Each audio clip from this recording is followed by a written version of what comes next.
शेतकऱ्यांना ई पीक पाहणीची मुदत 29 ऑक्टोबरपर्यंत देण्यात आली होती, परंतु काही तांत्रिक अडचणीमुळे सर्व शेतकऱ्यांची ई पीक पाहणी झाली नव्हती. त्याचबरोबर नंतर झालेला सततचा पाऊस आणि त्यामुळे होणारे शेती पिकांचे नुकसान पाहता शासनाने ई पीक पाहणीची मुदत आणखी वाढवली आहे. त्या संदर्भाने एक स्वतंत्र पत्र काढले आहे. हे पत्र काय आहे ते आपण पाहू. तर महाराष्ट्र शासनाच्या महसूल व वन विभागाने दिनांक 29 ऑक्टोबर 2025 रोजी सर्व जिल्हाधिकाऱ्यांच्या नावे एक पत्र काढले असून ई पीक पाहणी digital crop survey DCS mobile ॲपमधून खरीप हंगाम 2025 पीक पाहणी नोंदणीच्या मुदतवाढीबाबत हे पत्र आहे.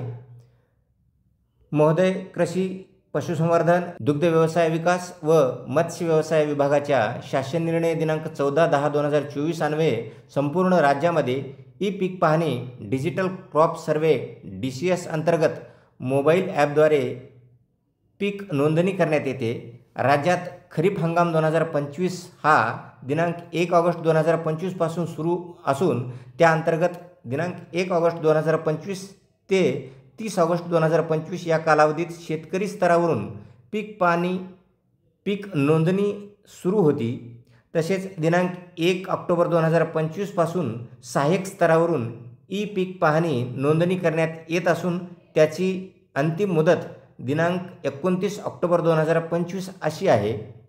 राज्यात बरेच जिल्ह्यात पूर सदृश्य परिस्थिती, अवकाळी पाऊस, दुबार पेरणी इत्यादी कारणामुळे मोठ्या प्रमाणावर पीक नोंदणी करण्यात आलेली नाही. तसेच डिजिटल क्रॉप सर्वे अंतर्गत राज्यातील एकूण ओनर्स प्लॉट काउंटपैकी 36.12% पिकांची नोंद झाली आहे.